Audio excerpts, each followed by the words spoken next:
Juan Francisco surveille avec inquiétude l'une de ses plantations de brocolis à Murcie, dans la région espagnole du Levant. Des cultures arrosées au goutte à goutte pendant 1 heure chaque jour.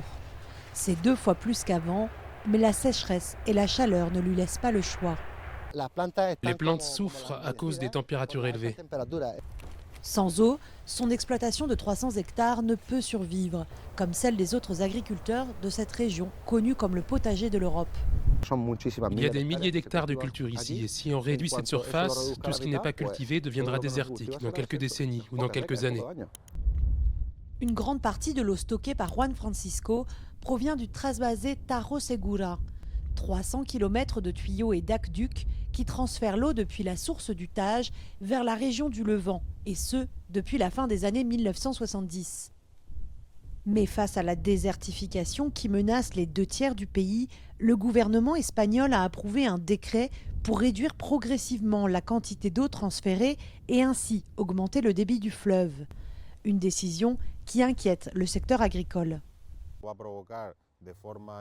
Cela va provoquer dès le début de l'application de cette mesure une réduction très importante de la surface cultivée, une perte très importante d'emplois et l'incertitude de maintenir une agriculture compétitive, moderne, qui utilise un système d'irrigation qui est le plus efficace d'Europe.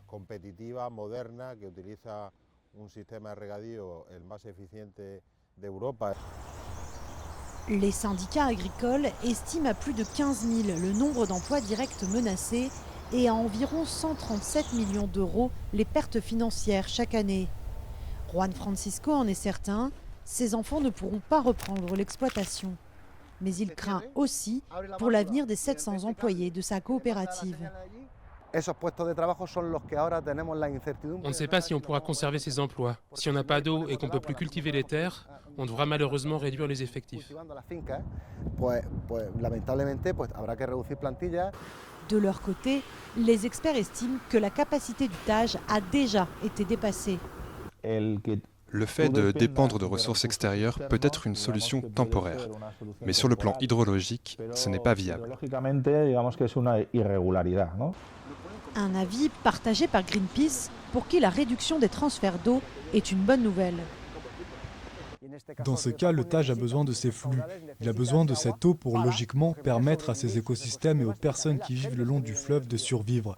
C'est donc une bonne nouvelle d'un point de vue environnemental, mais aussi d'un point de vue social.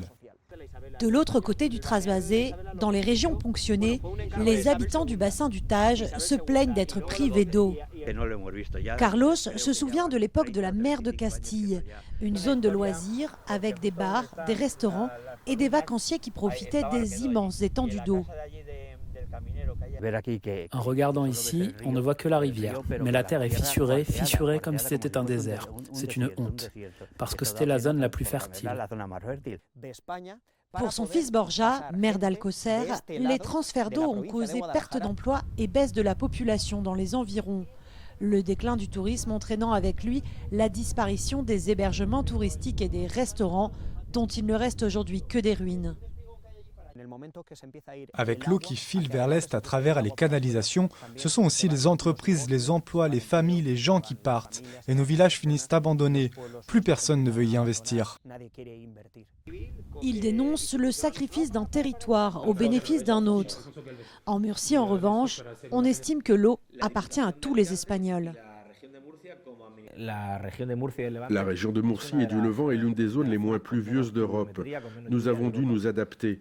Vous pouvez constater que dans la région de Murcie, avec seulement 3% de l'eau d'irrigation en Espagne, nous produisons 25% des fruits et légumes d'Espagne, avec seulement 3%.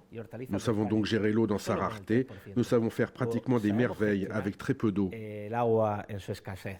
Pour les scientifiques, cependant, la priorité absolue est à la conservation des ressources en eau.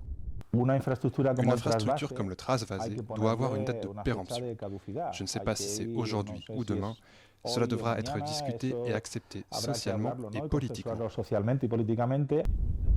Alors que le changement climatique assèche les bassins fluviaux, les écologistes dénoncent une agriculture intensive qui consomme 80% de l'eau douce du pays.